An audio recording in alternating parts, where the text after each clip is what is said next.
Scoliosis explained with the guitar, rubber bands and toothpicks. There are 8 connective tissue bands that connect the fingers to the vertebrae to the toes. These are separate units of connective tissue. The fingers and toes are attachment points. Here I will present a simple model that illustrates how they function normally and in a person with scoliosis. Here we have 2 rubber bands. One rubber band, second rubber band. That represent 2 connective tissue bands that connect to the lumbar vertebra. The 5 toothpicks each represent a single lumbar vertebra. Now, when I pull both bands with equal force, the toothpicks are parallel to each other. I'm pulling right now with equal force. And the toothpicks are parallel to each other. If I pull only on one side, slightly more than the other side, the tips of the toothpicks, when you connect the tips of the toothpicks, they make a convex line. And the tips on the side that isn't put, that is weak, they form a concave line. This is just like in scoliosis. Now, the right band is being stretched, which makes the convex line, and the left band is being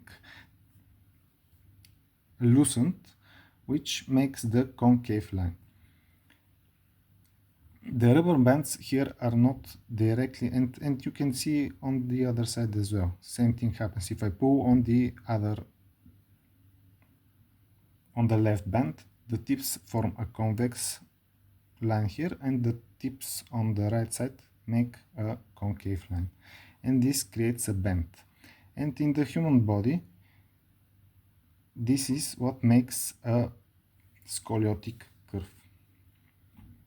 The rubber bands here are not directly connected to the toothpicks, and this effect is due to elasticity. In the human body, connective tissue is mainly composed of collagen. Collagen has elasticity. And this simple model shows how a curve in the spine is formed when there is an imbalance in 2 mirroring connective tissue bands. Again, if I'm pulling on the right band, just on the right band, pulling on the right band, and it makes a curve.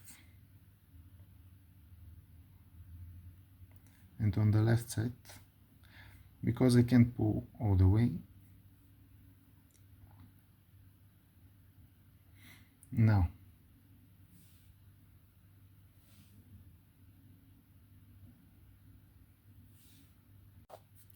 in a well-developed human, the connective tissue bands behave like a guitar string.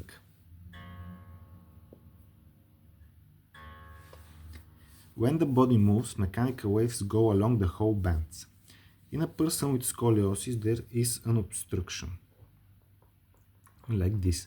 The mechanical wave can't go along the whole band unobstructed during movement.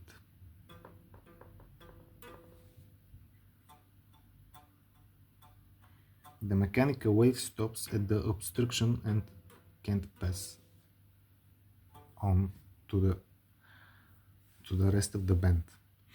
The obstruction is from a muscle that is excluded from the movement pattern, and so these muscles become unused, tight and weak. This presents itself as the concave side of a scoliotic curve. The mirroring band becomes stretched like in the rubber bands model from overuse. The goal with scoliosis is to have motion run along the whole band where there is an obstruction.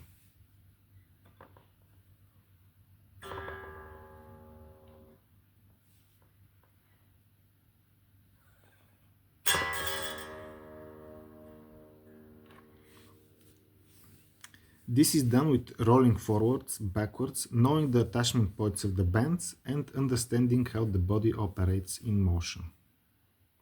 Thank you for watching.